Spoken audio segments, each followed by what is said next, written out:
paper and IBC will do that. Hiyo civic education ya kuonyesha jinsi ya kupiga kura na IBC ndio inastahili kufanya hivyo. We've already started talking to you about values, so we are actually not doing civic education, we are doing political education. Sasa hatufanyi civic education, lakini tunafanya ile mafundisho ya kisiasa.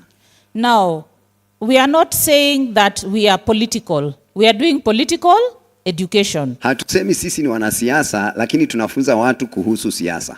Actually, all of you are politicians. Nyinyi wote ni wanasiasa. Why you are a politician? Kwa nini wewe ni mwanasiasa? Because by your voting, you put in place people who are going to lead you. That is what is politics. Siasa ni kwamba unapopiga kura, unaweka watu ambao watakuongoza. Politics is deciding how your resources, which are taxes, are used. Siasa ni kuamua vile ambavyo pesa zenu zitatumika. So are we not all politicians? We are. Si wote ni wanasiasa? Yeah, so don't fear when you're told the church should not engage in politics. The church must engage in politics. Usiogope wakisema kwamba kanisa isiingie kwa siasa. Kanisa ni lazima ihusike kwa siasa. So the short answer, who should do civic education and political education is us. Sisi ndio tunastahili tufanye hiyo civic na political education. Prof, allow me just to add a rider. Lakini hiyo sio kusema you resign to fate. Now hauna cha kufa? Hello? Just a single mwananchi can take a case to court to dissolve a whole county government. You can petition the dissolution of a county government. Mwananchi wa kawaida anaweza sababisha county government yote iwe dissolved. Na pia ukisoma County Government Act, labda tutawapatia baadaye hizo, kuna ile civic education imekaririwa ya kwamba hakuna vile county government inastahili kuletea sheria upitishe bila kusomeshwa juu ya hiyo nini. So sheria ya county government inasema vile ambavyo inahitaji kugharamia hiyo masomo, because wananchi hawastahili kuletewa jambo wafanye uamuzi bila kuelimishwa. Tuko pamoja? So the budget should come from the county allocation for civic education every year, na imeandikwa kwa County Government Act. So kwa hivyo it's not that we are disparate, we are helpless about it. Buying of ministers. Of course, even from the time of Judas. Hata tangu wakati wa Judas, watu walikuwa wananunuliwa. Are we together? But to them who know their God, because just like Jesus said, the poor you will always have among you, and that's why some of you will have to have excess so that you can share with them and bridge the gap. Similarly, kama watu wote ni malaika, tutahubiria nani? So kwa hivyo ndio tunasema, tukiwaona kama wachungaji na tunajua hiyo ni dhambi, ni jukumu letu to call them, and we were told here politicians don't like kutangazwa. You can summon them in the office, and I would encourage ministers to have the habit to call them to the office in dignity, kumwambia tunajua vile ulifanya jana, hiyo jambo sio vizuri, tunajua vile ulitumia vijana, tunajua it is when you are anointed servant of God, don't fear the politicians, and as long as you are calling them in dignity. What I would also finally encourage, a good number of pastors are very vulnerable. Anakumbuka jana kwake nyumba watoto hawakukula chakula. Sasa ako in between kuamua watoto walale njaa the second day ama achukue hii pesa. I would encourage Prof, now that there is a lot of unity here, there is a lot of synergy pastors can draw together, including cooperative movements, to empower each other so that you are able to meet your daily needs to the extent that you cannot be compromised and miss the kingdom of God because of money ambayo iko. Finally, jua hiyo pesa mingi yao imelaaniwa. Hiyo pesa imelaani na liwe liwalo, laana unless itakaswe itashika.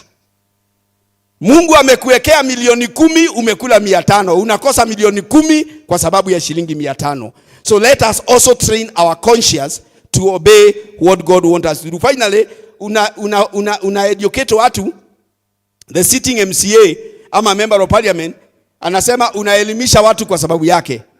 Remember, we are mentioning no names.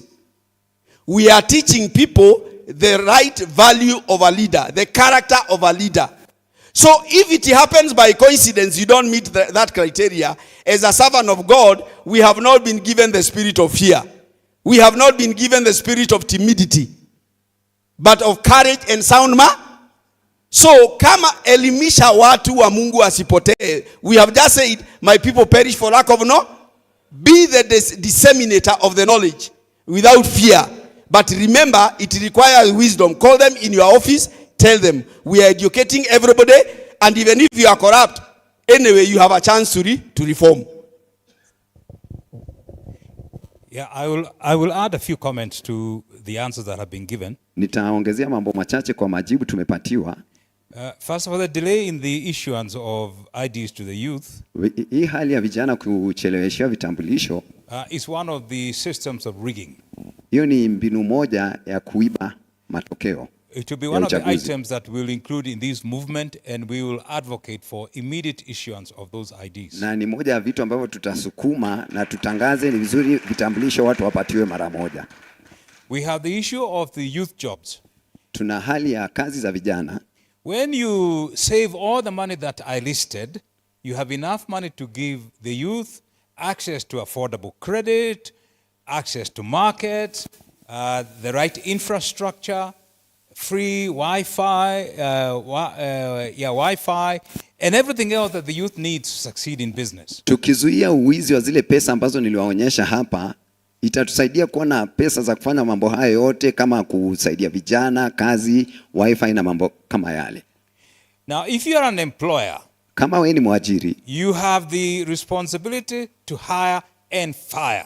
Una jukumu la kuajiri na pia kufuta mtu kazi. And because now we as the people of Kenya have become sovereign and the employers, na kwa sababu sisi watu wa Kenya tumekuwa wenye mamlaka na pia waajiri, we will simplify the recall law. Tutafanya hiyo hali ya kuwaita iwe rahisi. And the recall will apply to all those politicians who have tried to shield themselves illegally. Na waitwe wale wanasiasa wote ambao wamejaribu kujizuia wasiitwe, wanajizuia kwa njia mbaya. And it will be one of the items that we will take up under this movement. Na hiyo ndio moja ya vitu ambavyo tunaenda kufanya. When it comes to young people, inapokuja kwa vijana, demokrasia is when the majority have their way, ni wakati walio wengi wanasikizwa, and the minority have their say. Na wale walio wengi wanapenya mahali wanataka, lakini wale wachache wana usemo wao. So because Kenya is a democracy, maana Kenya ni demokrasia, who are the majority? Wengi ni akina nani? They are the young people. Ni vijana. And it's time to allow them to shape the future of their country. Ni wakati waruhusiwe watengeneze siku za usoni za nchi yao. I know that message does not resonate well with the majority of us here. Huenda wengi wetu hapa huo ujumbe hauwaingii vizuri. But it's a message you need to hear. Lakini ujumbe unahitaji kusikia. One of the things we have failed as an African people, sisi kama Afrika, kitu kimoja tumeshindwa kufanya, is passing on the baton. Ni kupatia wengine kijiti waendelee. We either pass it too late, tunataka kupeana kijiti tumechelewa, or we don't pass it at all, ama hatupeani, or we drop it all together, ama bala kupeana tunaitupa. That's why you see a lot of things change in Africa. Ndio unaona mambo mengi yanabadilika Afrika. Look at even our churches today. Angalia makanisa yetu leo. If you look at the church led by young people, ukiangalia kanisa inaongozwa na kijana, it's totally different by the churches led by older people. Ni tofauti na kanisa inaongozwa na wazee. And it's because one generation, ni kwa sababu kizazi kimoja, has either failed, kimeshindwa, or delayed to pass the baton, ama kilichelewa kupeshana kijiti. So the gospel has been diluted, injili imetiwa maji, church has become a theatric area, kanisa imekuwa ni mahali pa sarakasi, because you did not pass the baton. Maana haukupisha kijiti. And even in our governance system, na hata vile ambavyo tunaongoza, I would want to encourage you pastors, wachungaji, ningependa kuwatia moyo, to encourage young people to vie for these seats. Ambieni vijana wasimame wachaguliwe, and support them when they vie. Na wakisimama wewe wasaidie. They are the majority. Hao ndio wengi. Allow them to shape their future. Wacha watengeze siku zao za usoni.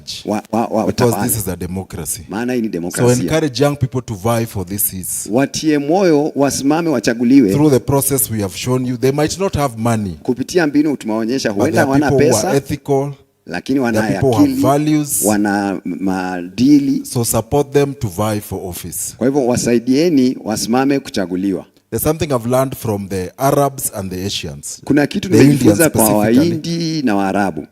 And it is they know how to pass the baton. Wanajua jinsi ya kupeana kijiti. That's why their culture, their way of life remains consistent for so many years. Na ndio maana maisha yao na desturi yao imesimama, haina uvuguvugu. In the Arab countries, Nchi za they are Waarabu governed by kings and sheikhs. wanaongozwa na wafalme na But masheikh, systems are working na hali zao and the zinaenda, country is running nchi inaendelea because they know when to pass the baton and how to do it. wanajua jinsi ya kupashia wengine uongozi na Where are the politicians like Koigi wa Mwere, na siasa kama Koigi wa Mwere, like Paul Mwite, akina Mwite, like Martin Shikuku? akina Martin We Shikuku. don't have such politicians today Leo hawako, who put nation first waliweka taifa before kwanza their own interest. kabla. Those politicians were not rich Hawakuwa because matajiri, they were fighting for the nation. walikuwa But wanapigania what do nchi. we have these days? Leo We tuna have nini? Sonkoism.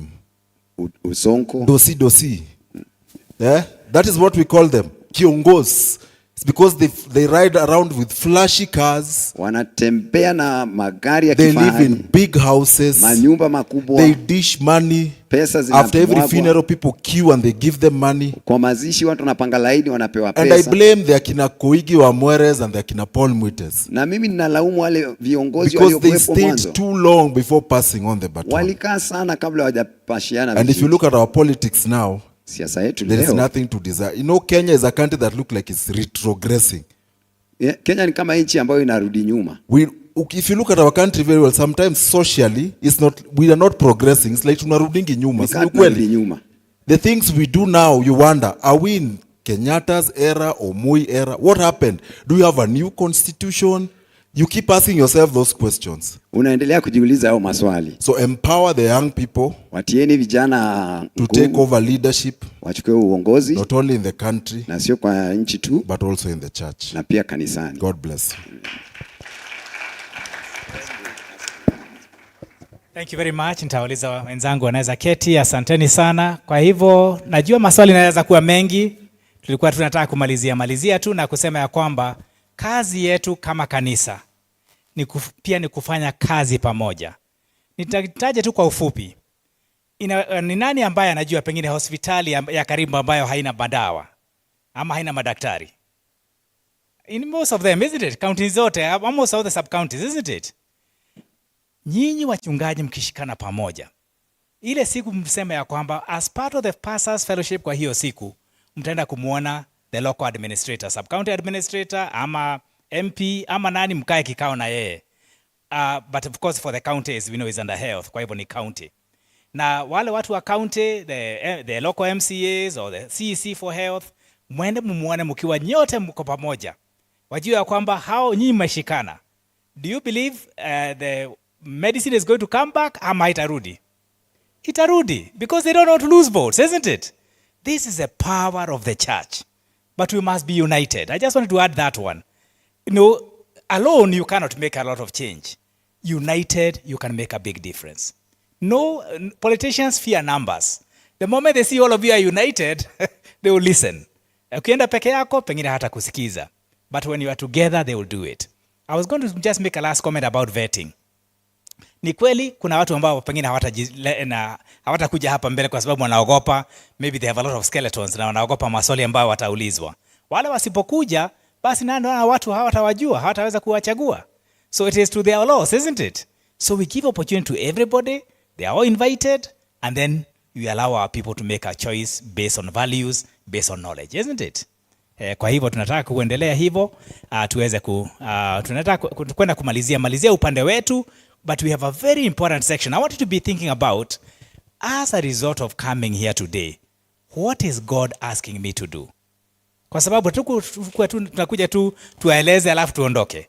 Tungependa nyinyi sasa mchukue usukani na mwanzie hapa. One of the things we did is to make sure that all of you get this brochure. Hii brochure iko na mafundisho tosha in terms of what we've been teaching here. The other material, I know somebody has asked, we are still going to refine it a little bit. This is the first time we are using it.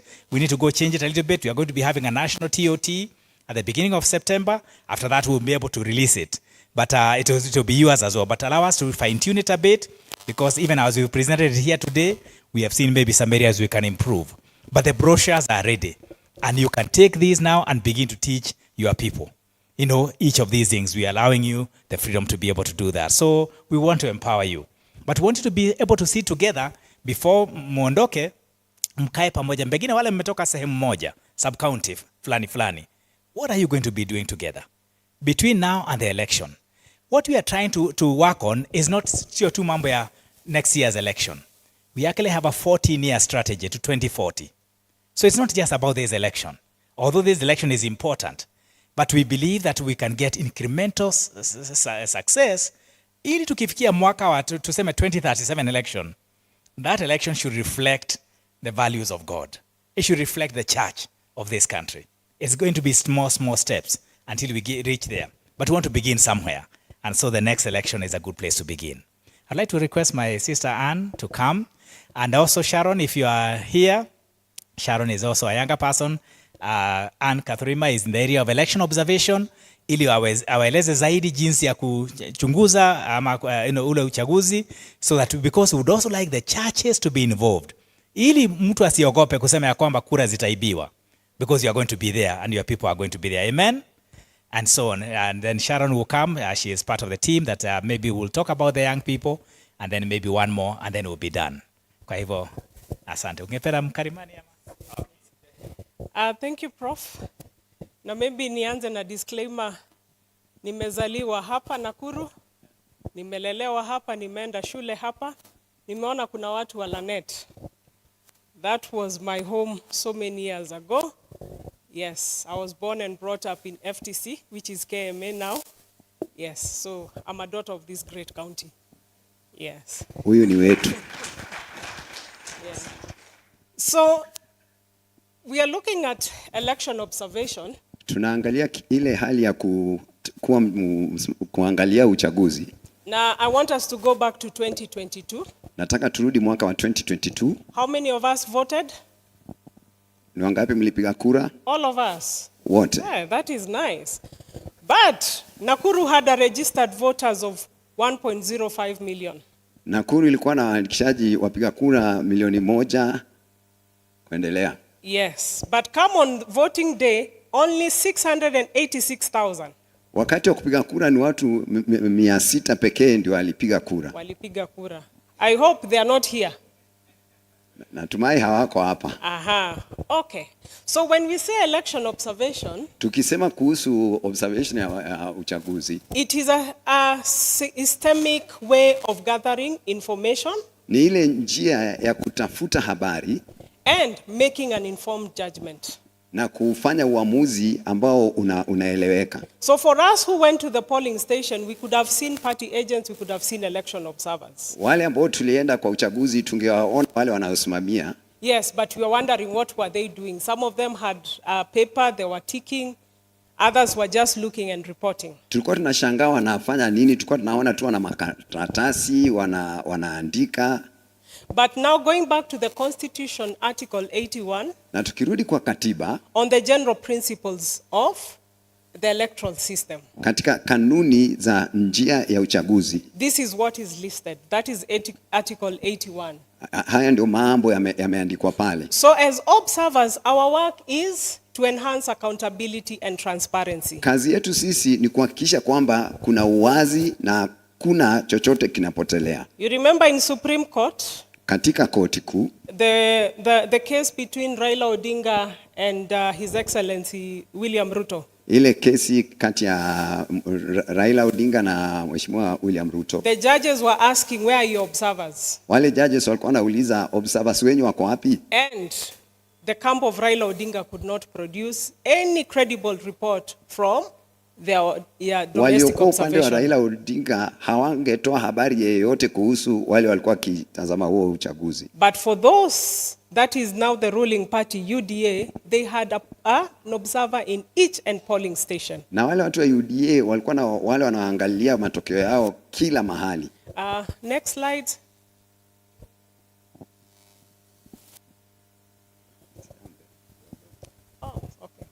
So the other is Article 86. Hiyo nyingine ni ile Article 86. And it says that IBC shall ensure that voting is simple and all that. IBC itahakikisha kwamba uchaguzi uko rahisi sana.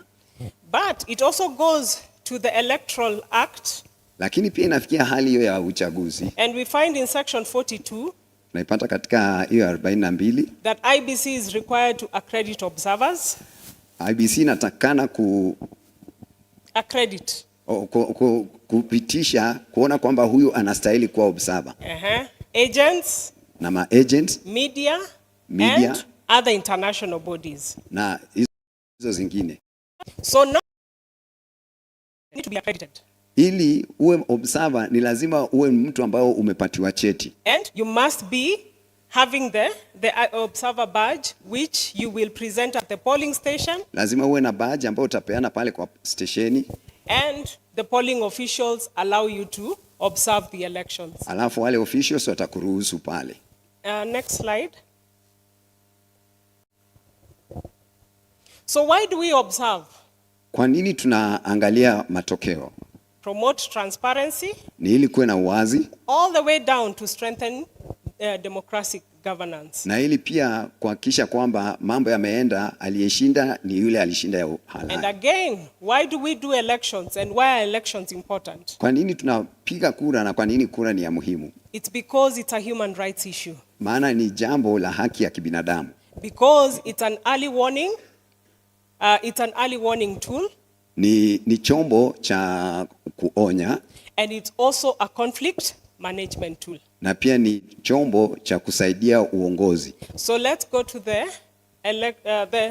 election cycle. Uchaguzi ufanywa vipi? If you look at that election cycle, it's a whole round circle. Ukiangalia huo ni mviringo wa kura which has three phases. Iko na sura tatu. We have the pre-election. Uchaguzi. We have the election period. Wa kipindi cha uchaguzi. And we have the post-election. Na baada ya uchaguzi. And if you look at that circle, na ukiangalia huo mviringo, that pre-election period is the longest. Kipindi kirefu sana ni kile kabla ya uchaguzi. And that is where we are at. Na hapo ndio tuko sasa. Then on election day, siku ya uchaguzi is now the middle circle. Ni ile mviringo ya pale katikati. And we see all that, voting, counting and announcement of results. Hapo ndio kuna kupiga kura, kuhesabu na pia kutangaza matokeo. Then we have the post-election period which is the shortest. Alafu kuna kile kipindi baada ya uchaguzi nacho ni kile ndio kifupi sana. And that is when we are doing the reforms for the next election. Na hapo ndio tunaanza kuangalia yaliyotokea wakati wa uchaguzi. So if you look at that tool, it goes round. Ukiangalia ni mviringo unaendelea. So at no step is it supposed to stop. Inastahili ikomee wapi? So now here we are at the pre-election period. Tuko hapa kipindi kabla ya uchaguzi. So what are we supposed to do? The next slide. Tunastahili kufanya nini? This is what we look at. Hii ndio tunatazama. Most important dates come the 2027 elections. Siku ya muhimu ya uchaguzi wa 2027. Wale hawana kura, muliambiwa na Rachel, you can go to the constituency office and register as a voter now. Unaweza enda ujiandikize kama mpiga kura sasa. If not, you can wait for the second phase of the registration which happens from the 11th of January. Hiyo kama ukifanya hivyo unaweza ngoja tarehe 11 kuanzia tarehe 11 Januari. Do we know the date of the election? Tunajua tarehe ya uchaguzi. When is it? 10th of August. Which day is that? It's a Tuesday. Ni Jumanne. We are the only country in the world that has even prescribed an election date. Ni sisi tu katika ulimwengu wote tumesema siku ya uchaguzi ni siku fulani. So we know it is on the 10th of August. Tunajua ni tarehe 10 mwezi wa 8. So for those who are supposed to vie and they are employed, they need to resign by 9th of February. Kama mtu anataka kuchaguliwa, anastahili aache kazi yake, resign tarehe 10. Tarehe 9. Then we need to audit the voter register. Alafu pia ile register iangaliwe. And this is the most critical part for us. Na hapa ndio sehemu ambayo ni ya muhimu sana kwetu. If I step back and I tell you what the law says, Nikisimama niwaambie vile sheria inasema, when a person dies, mtu akifa, si munapelekanga death permit, munaenda muna register kifo. Then mukienda IBC takes your details. IBC inachukua habari zako, Not of the person who has died. haichukui habari za yule amekufa. So the people who are dead are still in this register. Wale watu ambao wameanga bado wako kwa hiyo register. So this is a very important time for us, and as a church, Ni wakati wa muhimu kwetu sisi kama kanisa pia. if we need a credible register, we need to take part in this. Tukitaka register ni vizuri tuhusike kwa hii. Then the other is the party primaries. Hiyo ingine ni zile party inafanya uchaguzi wao.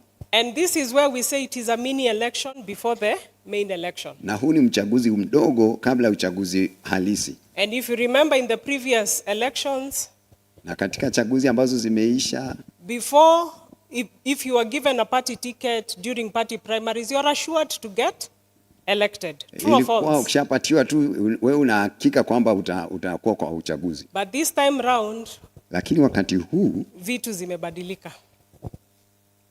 So this is the timeline. On the right hand side, you will look at the timeline. This is what we need to do all the way to the 10th of August and also beyond. hii ndio yote tunastahili kufanya kuanzia mpaka tarehe 10 Agosti na hizo siku zinazofuata baada ya uchaguzi. The next slide. So our role as observers Kazi yetu sisi kama wanaotazama is anchored in what we call the 4Ds. imewekwa kwa zile tunaita D4. That is deter,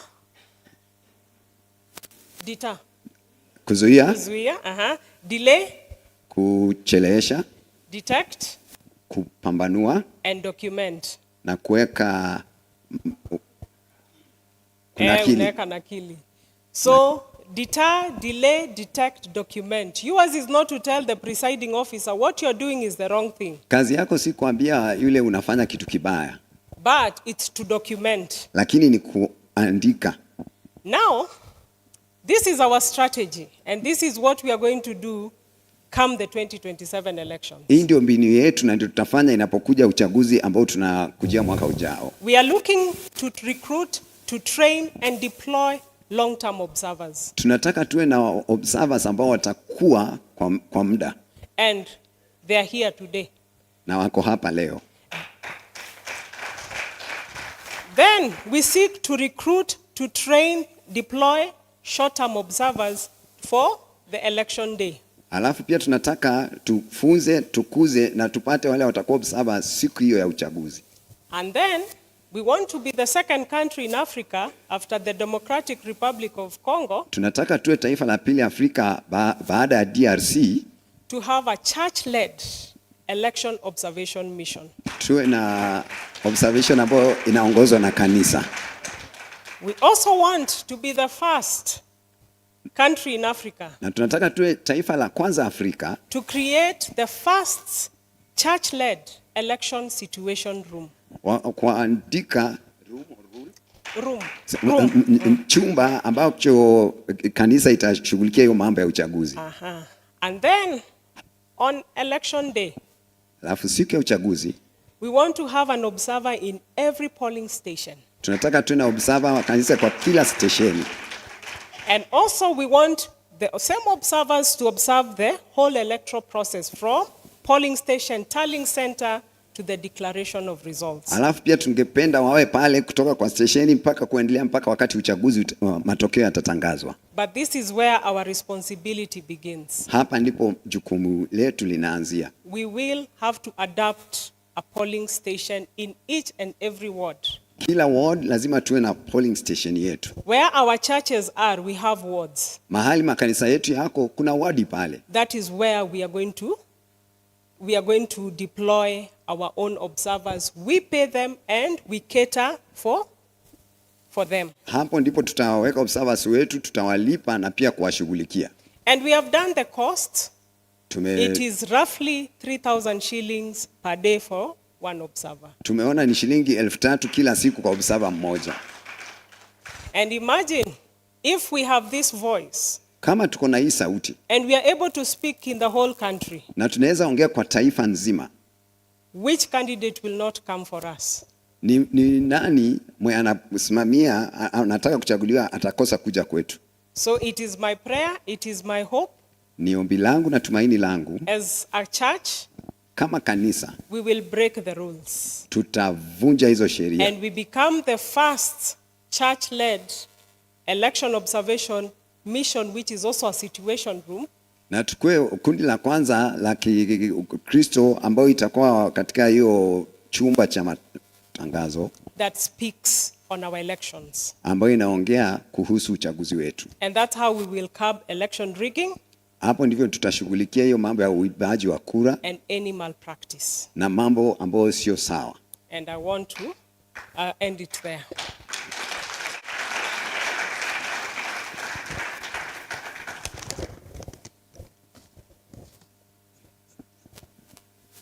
Asante sana Ann. Hiyo imetusaidia. So very very specific things we can do, kwa sababu karibu na kila kanisa kuna polling station, si ni kweli? And if every church adopted that polling station, useme kwamba sisi tutasimamia gharama ya watu wetu ili wakishavota asubuhi wakae hapo mpaka jioni kuona ya kwamba hakuna udanganyifu utafanyika pale. You know, can the election be free and fair? The churches across this country, isn't it? We can ensure that this election is free and fair. So you can see how much the church can do. We have been sitting on our potential. Tunataka kutoka sasa, we get involved in the right way. I'd like to call up Mr. Yoga, Kevin Yoga, anafanya kazi pale na EAK, lakini yeye jisajili kusimama. Hata ingawa ni kijana kwa njia nyingine. Kuna jamii na pia Sharon pengine utafuatilia. Simama ndio kuchaguliwa pale kwao. Atatueleza kidogo tu ya kwamba jinsi ilienda na jinsi ya kusaidia katika vyama, kwa sababu yeye alikuwa amesimama na chama kikubwa na pengine haikuenda vizuri, pengine tuweze kujifundisha kutoka kwa experience yake. So thank you very much, you can do that. You want an interpreter? Kizungu yangu ni kidogo kidogo, so kizungu iko kidogo kidogo, watasikia tu. Yenu ilikuwa ngumu, ndio maana inahitaji interpreter. Module 5 and 6 quickly. Bwana Yesu asifiwe. Let me confirm, nilivai wakanifanyia ile kitu kwa nomination. Before nivai nilikuwa na ubiri, na sasa nikarudi kuhubiri bado nikiongea na nyinyi. Nafanya kazi Evangelical Alliance of Kenya kama national coordinator. Kazi yangu can be described as mtu ya mkono ya clergy. Mtu ya kuzunguka zunguka tu. Leo niko hapa, next week nitakuwa Mombasa, the other week nitakuwa Kisumu. Hivyo tu, mkiniita nakuja mbio. Wakinitafutia slide, module 5 and 6, it is how candidates get onto the ballot. I want you to take your phone. We want to do a very small exercise, just very fast. You have your phones? Okay, go to the dial pad and dial *509#. Are you there? *509#, and then call. Inakupea nini? I think my slides are not coming. Inakupea nini? Okay, don't do it on Airtel. Do it on Safaricom. Welcome to *509#. It will ask you to register. It is under the Register of Political Parties. It welcomes you to what? Office of the Registrar of Political Parties. If you register in that platform, and I'd want you to do it, you will know the party you are a member of, because that is what I want to talk about. You will know. Have you known your party? Anyone who has known their party? Any? Okay. Please register. I want to know your party. Now, I'm here to talk about political parties. It is right here. Oh, my screen is here. Now, how do you join a political party? And what I've given you, hiyo number nimekupatia, will tell you whether you are a party member, kama wewe ni member wa party, ama wewe ni fan. Fan ni ile ya wewe unapenda tu party Sema yangu wewe unapenda moja, ama wewe ni member. Ukifuatilia hiyo code nimekupatia, utajua kama wewe ni member wa party ama wewe si member. Can go to the next slide. Now, the role of political party. This is provided for in the Constitution, Article 38(1), and you can actually read that. But what is your role? Your role is to join a political party, participate in the grassroots elections and party nominations. Sasa prof, hapa sasa ndio shida ilikuwa kwangu. Nilikuwa natafuta kiti ya MCA, ile village boy mtu ya mtaa. Mtu akigonjeka anapigiwa simu, fees ikikosekana anatafutwa, kama iko hospital bill ni hivyo. Sasa hapa party yangu ilikuwa ODM, I'm a life member. I pay 20,000 annually. I'm a life member wa ODM. Tunasemanga hivyo. Kwetu ni Rarieda, Siaya County. Sasa pale na Ana alisema hii. Anyone who has a party ticket nominated has the seat. Kenye unataka peke yake ni kupata hiyo nomination. Ukipata nomination, you are good. Bring it back. Now your role is to participate in the party, participate in the grassroots elections and party nominations. Monitor the nomination to ensure that there is fairness and report anything that is off. And build issue-based coalitions within the party and withdraw support. Kama kuna mchanganyiko, toa support yako. Go to the next page. Now, which party should you join? And I will not go to this, kwa sababu unajua ni nini unataka kuona kwa party. Hiyo ndio unafaa utafute kwa hiyo party unataka kujoin. Is it democratic? Unajua party yangu iko na democratic katikati, right? Orange. Si useme na mimi, si mnajua ODM? Orange, Democratic Movement. ODM, kuna democratic hapa. Lakini sisi unajua pale kwetu unafanyiwa ile kitu. Unajua hiyo kitu? Mwenye anakona nini?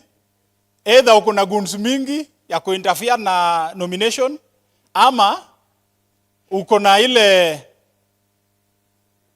matawi matawi umesanya mingi, uko nayo unaweza peleka mahali. Go to the next slide. Next slide.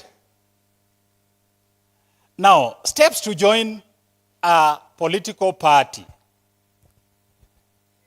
Of course, you have to be 18 years, meaning you have an ID, and then get the registration member form. And today, because of the digital nature, those who have dialed that code, you'll actually realize that number one is asking you to register to register in a party, right? So through that, you can actually register to be a party member. I want you to remember that you can only be in one party at a time. You can love many. Unaweza penda party zingine zote. Hata DCP kuna wenye wanapenda sahi, si ndio? Na kama bado uko UDA, wewe ni member wa UDA. And then, if you talk nicely, flirting with another party, you are You are in UDA and you are talking nicely about DCP. Read that for me. Can be deemed as you have resigned. And then lastly, recruiting people without their consent is an offense. And if you go through that code, you'll actually know that some of you are members of the parties you never registered. Have you, Bishop? Apostle, you are a member of a party you don't know, right? Correct. And that is why I wanted you to check. You are members of parties you never registered. Now the trouble is, huwezi jua ni nani alikupeleka huko. Tukijua yetu tutasema ni offense kwake. But sasa wewe hujui ni nani. And in that same, you can actually resign or leave the party and join the one you want. Go to the next slide. Now, how does a good nomination look like? And I will not go through this because Anna's warned us, and Anna set us to a pace that for the first time, we are preparing the church to take lead on matters coming up with a good leader. And it starts where? In the nomination. If we allow bad people to be nominated, those are the people who will be presented in the ballot. And you can see it right there. And what is your responsibility? Is map a calendar. Get to know, how does the calendar look like? Attend and observe. Don't only be on the prayer room on the day of nomination. Wake up in the morning, pray. In fact, speak in tongues throughout that day, and then go to observe. Hello, you people are not happy with me at all. Demand documentation. Yoga amepata ngapi 10, andika. And then support merit candidates. You're not going to support someone because they have the largest number of goons. You're going to support them because it is worth. And then report issues that are there. Go to the next.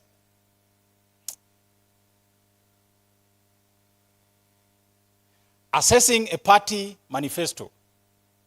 That party, Apostle, hiyo party uko ndani, unajua manifesto yake? Yes.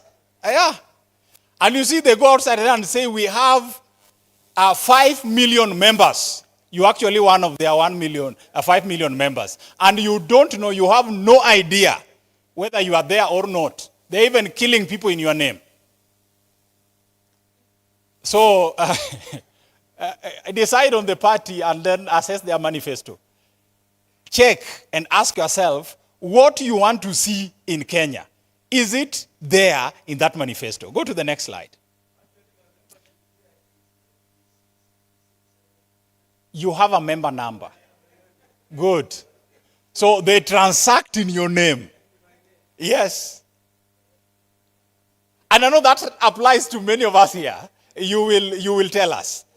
Now, the challenge of the party, lack of democracy.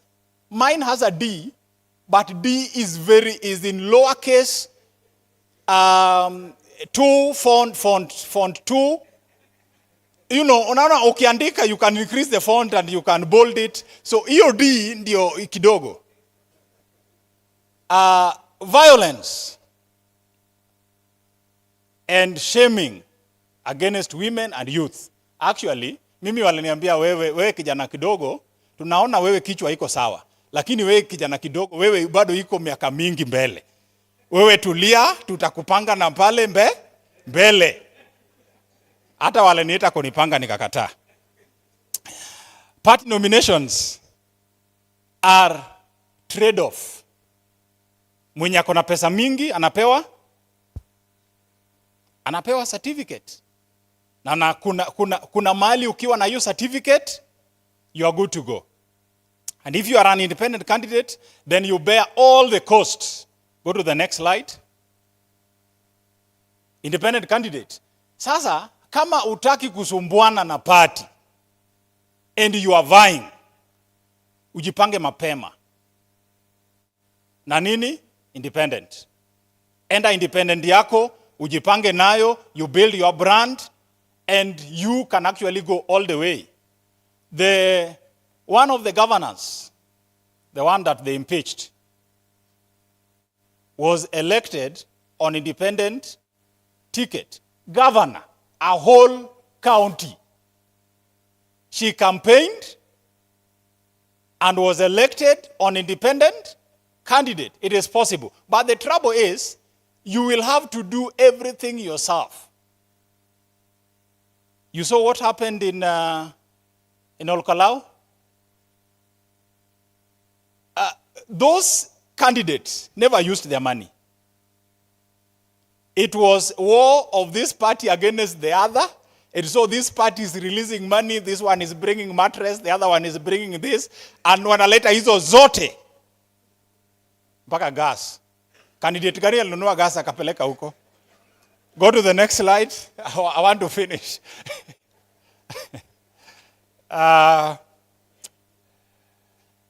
Beyond supporters, an independent candidate must submit a symbol,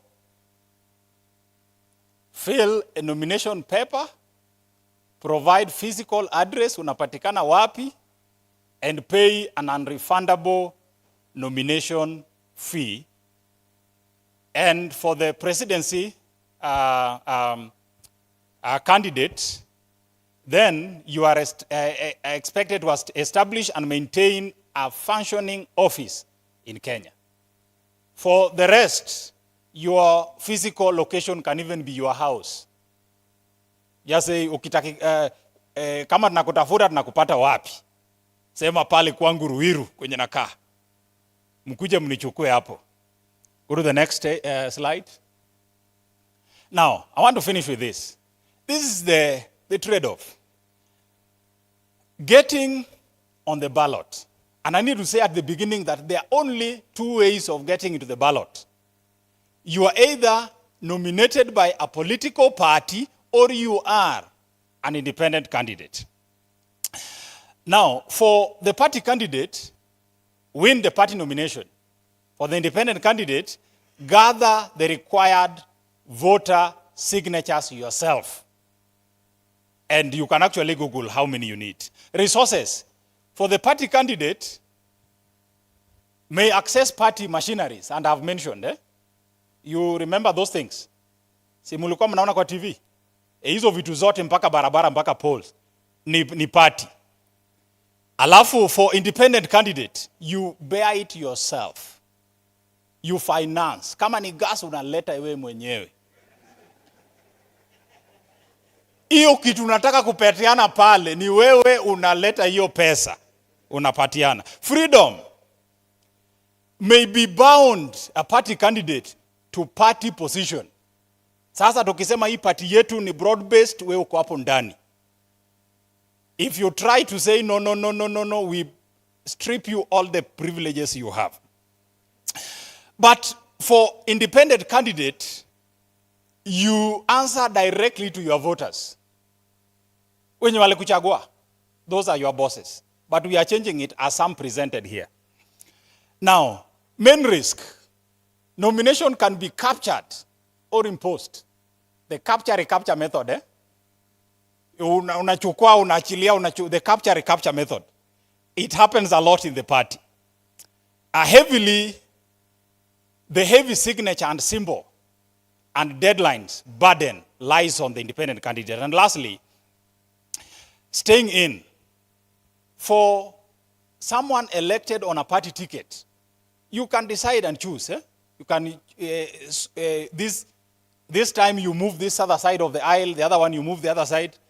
But when you are elected on independent party, joining any other later, you forfeit your seat. So once you say party, the people are you are elected by the people, you remain there. If you try to move a bit, you do what? You forfeit. Now, as the next speaker comes, let me mention one thing.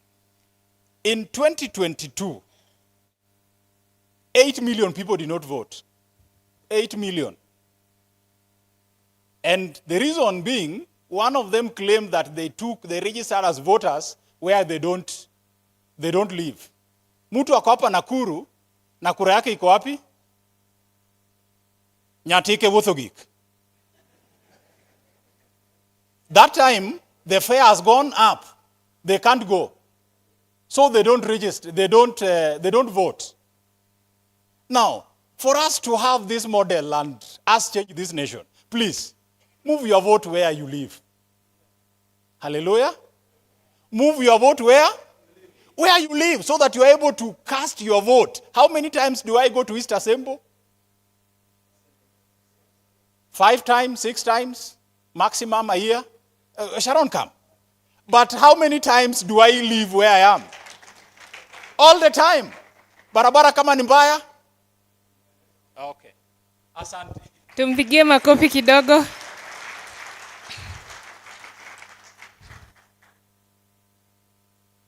Now, how many are 35 years kwenda chini? Kama wewe ni youth.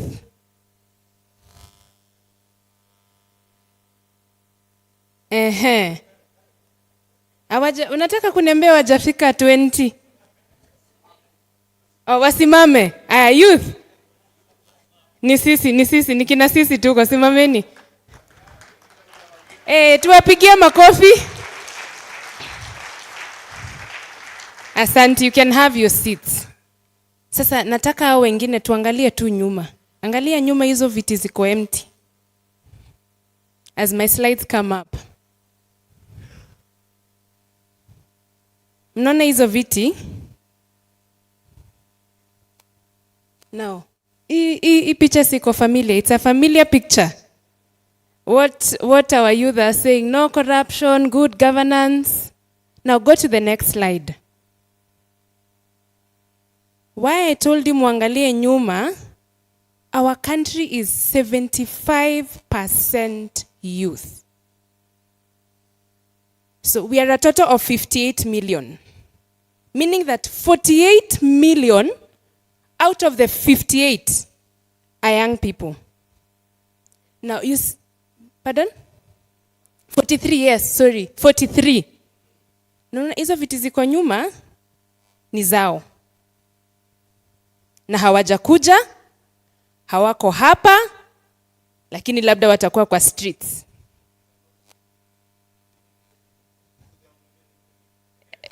My brother said it well. They are not on the table, but they are on the menu. And that is what I'm here to talk about. I'm here for us to engage about the young people. Now watu wako huko nje, and if we don't involve them, tutashinda tumepoint nyinyi Gen Zs, nyinyi kina sisi mnasema nyinyi. But we are not here. You are not inviting us to such forums. You're not calling us to come and learn. How will we know? And so we are saying that the future of Kenya belongs to our vijana. Because they are the people who have the greatest population. And so the big question I will ask us as church leaders is, who is shaping them before they shape the nation? Most of us in our church leadership, I don't know, but maybe some of our church leadership, I was thinking, assuming, for example, all of you decide we are going to retire from our church leadership. Do you have a generation of people who can take after you and lead in the same way that you lead that church? Assuming Mungu tu akwambie wewe ni mtumishi wangu, umenitumikia, lakini kutoka leo nataka tu uende nyumbani urelax.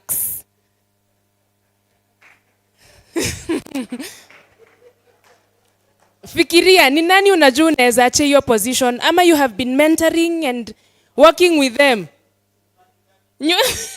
Si nyumbani ya huko juu, tunaenda huko lakini siyo iye hapa duniani. And that is where we are saying we cannot ignore our young people. Praise Jesus. We cannot ignore them. We have to invite them. We have to involve them. Next slide. Now, these are the realities of our young people. Mse ali graduate, they have a degree, they are at home. And then a politician comes saying, nawapea kila mtu 2,200. Nani atakosa kwenda shule na sina pesa? We are talking about youth who are highly unemployed. Issues are mental health. Issues are gambling. I was reading a statistic mahali nasema, ile pesa iliombwa kwa most of these loan facilities is equally proportional to the amount of money that went to gambling. Kumaanisha wanatoa huku wakieka huku. Families, you know the reality of our families.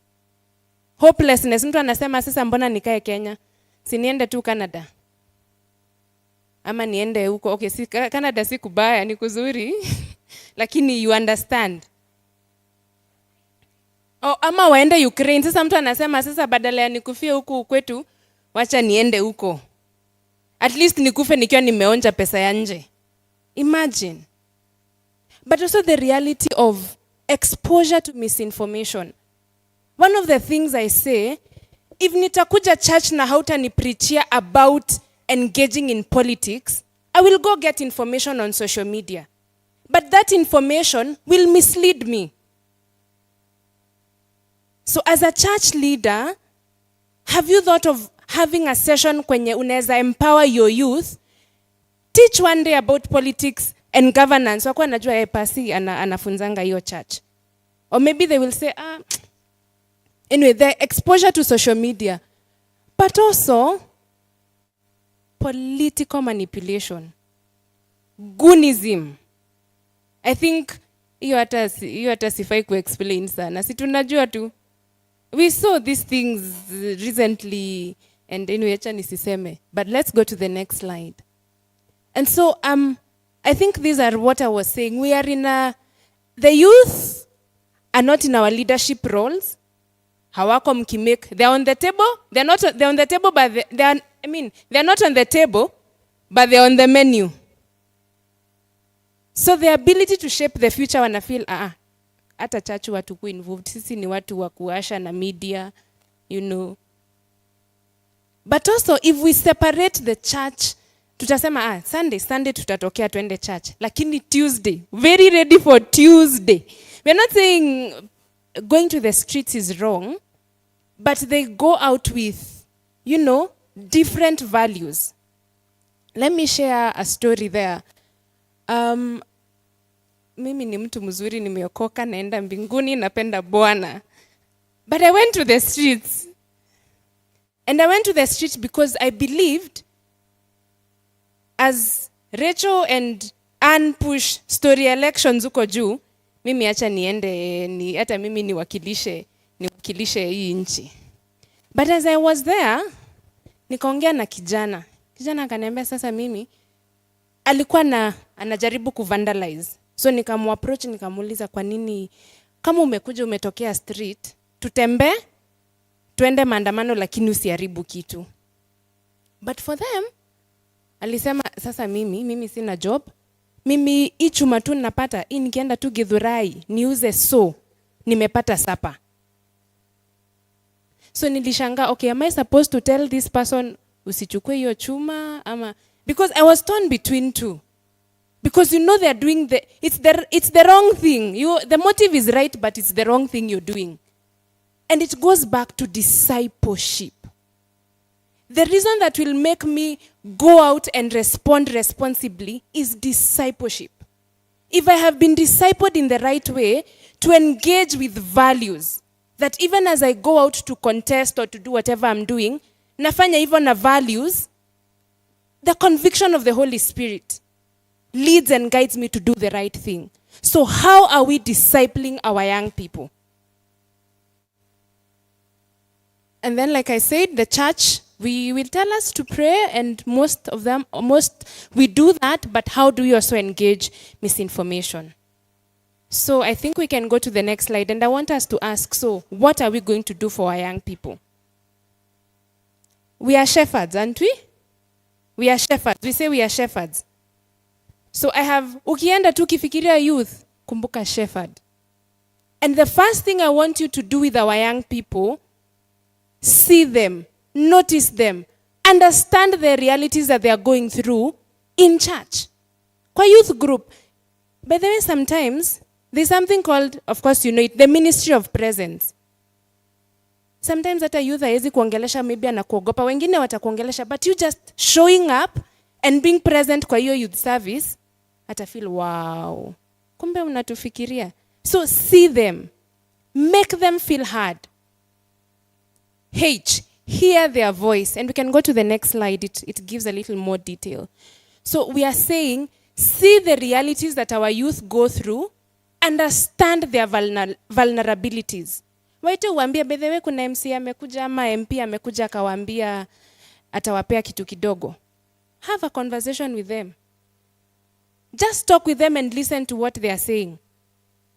Create a space where they can have these discussions.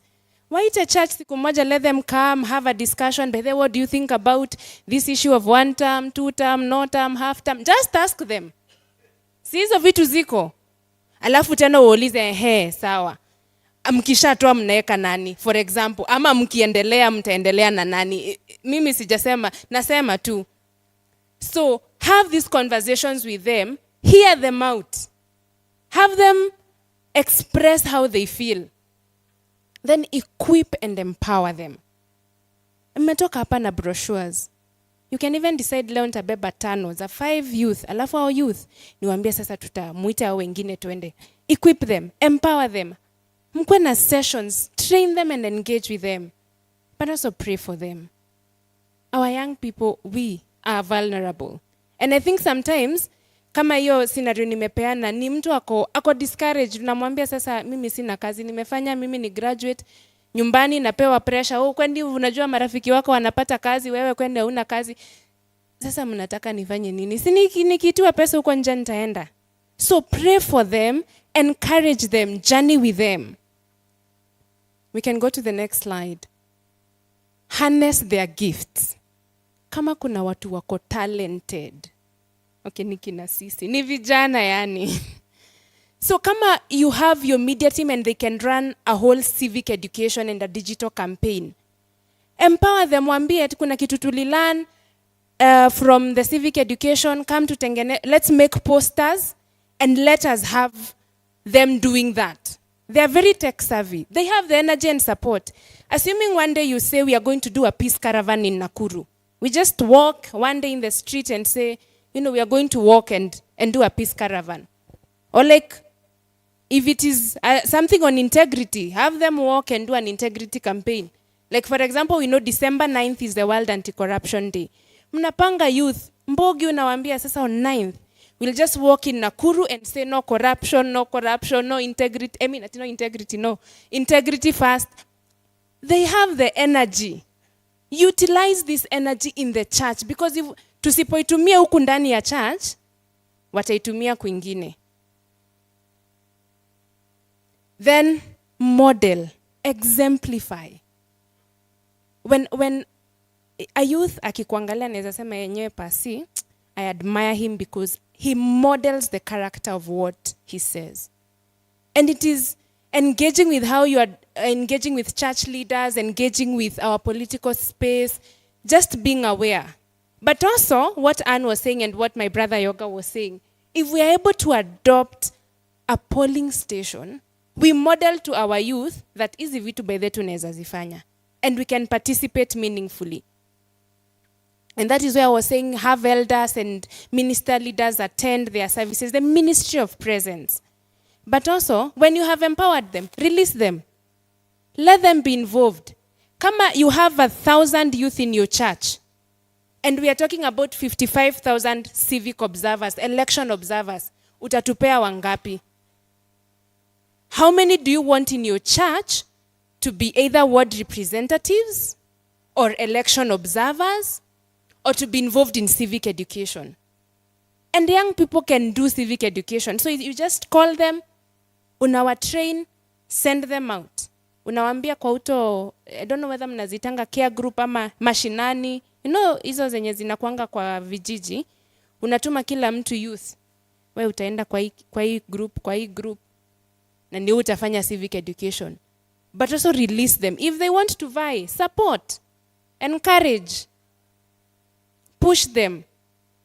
But I think the final one, all of these things, I would say, go back to one thing: wholesome discipleship of our young people. Disciple them for the long run, to be able to see beyond the elections. Because mimi unaweza ni disciple, I can go vie, participate, alafu mtu wangu ashindwe. How do I respond if my candidate loses? So we are talking about wholesome discipleship. Can go to the last slide. And I think this is it. For me, when I think about the young people, I'm just calling us to be shepherds. Let us shepherd and take care and look after our young people. See their realities, hear their voice, equip and empower them, pray for them. Utilize their gifts and abilities. Model that good character, release them and disciple them. Thank you.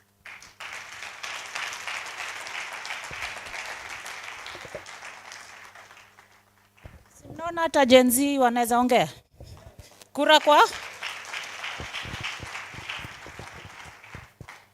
So we want to do some action planning. Talking is all very well, but the Bible tells us faith without actions is dead. So the time for action will come.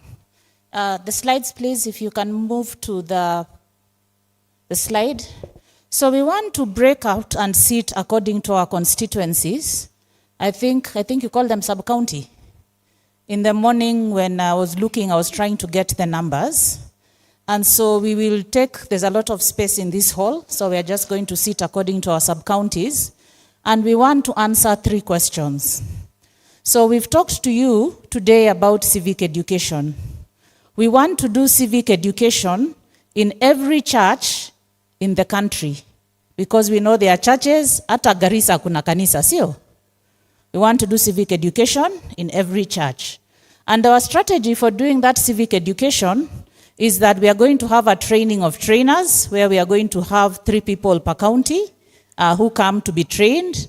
And then through those 3 people per county, we want to identify at least 100 civic educators per county. So the first thing that you're going to discuss when you sit in your sub-county is potential names for who can do the civic education. Now, to do this civic education, you need to be a good facilitator. Yani unaongea vizuri. Simona vile Sharon ameongea? Simumeelewa? So you need someone who can explain properly. We will train them. They will have these same materials that we have. Yeah? Okay. All right. So these are your sub-counties in Nakuru. So you have 55 wards, you have 11 constituencies, and 2050 polling stations, yeah? So how can we coordinate in our sub-county so that we will be able to carry out the civic education and eventually the election observation? And so as you think through your polling stations and your wards, if you had to do civic education in every ward, how will you organize yourselves to do it? Talk about that. And then if we are to adopt a polling station, which is every church, pick one polling station, and in that polling station, we will have an election observer. We will train the observer for you, and then as your church, remember you were told it costs how much? 3,000 shillings to pay the observer. How you will raise your 3,000 and how you will support your election observer. Have a conversation. Do we need to start meeting regularly to discuss? Do we need to appoint one of us as a coordinator? How are we going to do that? Next thing, what are the potential challenges and how will we address it? And the last thing, so then what are we going to do in the next 3 months? Just those 3 questions, isn't it? So I want us now, we move into our sub-counties. Nakuru Town East. If you come from Nakuru Town East, and those are your wards, please go to the back of the room there on the left. It's my left and your right, hapo nyuma, Nakuru Town East. Back of this middle row, the blue seats at the back, Nakuru Town West. If your church is there, please go and sit there. Bahati, the back of this row at the back. In the middle, Naivasha. In the middle here, Gilgil. In the middle here in the red seats, this is Njoro. Here at the front, Rongai. Here, Molo. Here, Subukia. And then Kuresoi.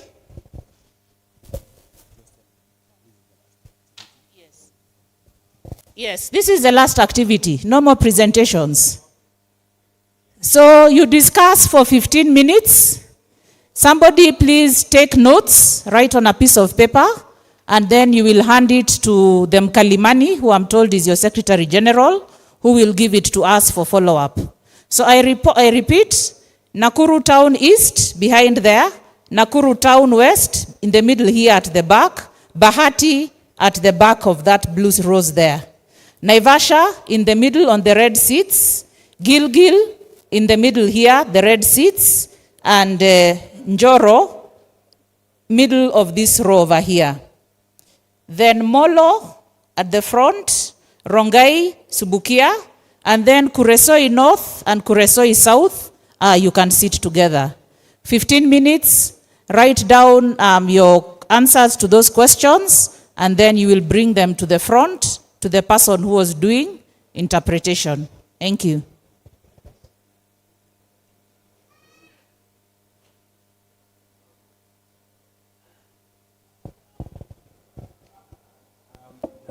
Media. Tufanye haraka haraka tuweze kumaliza. Tukimaliza hiyo tutapokea matangazo yetu, na the next direction is Nakuru County. Sijui kama wameshika vizuri where they are supposed to be. Okay, we were aiming 3 per ward. So fast, yes. Tell them again where they are supposed to go. Okay, so I'm just repeating. At the back on the left there, Nakuru Town East. At the back of this middle row, the blue seats at the back, Nakuru Town West. At the back of this row, blue seats, Bahati. In the middle, where there are the red chairs on this side, Naivasha.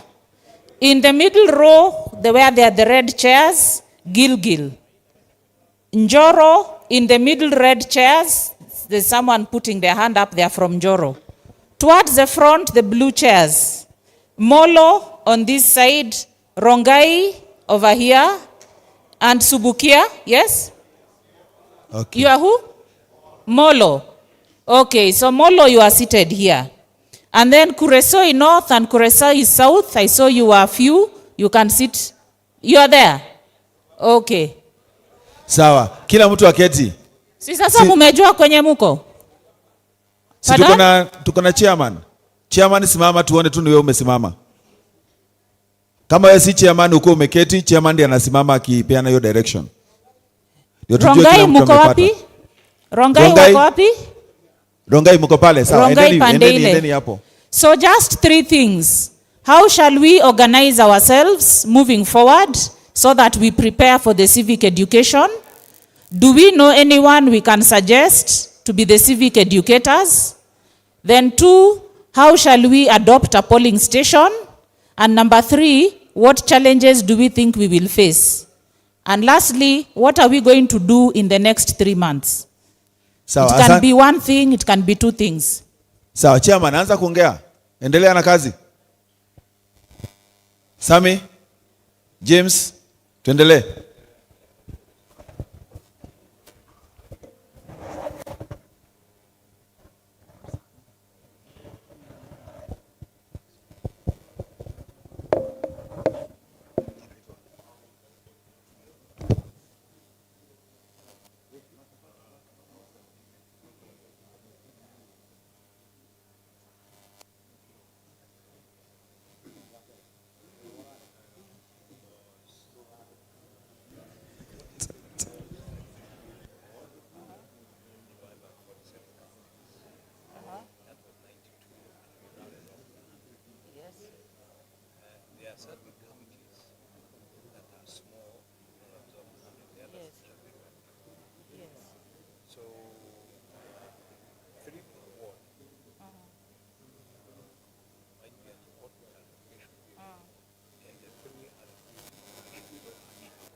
what I first want them to do, let them first organize themselves. Because when we bring the others, this is the most difficult to do. Yeah, so if they don't, what they can.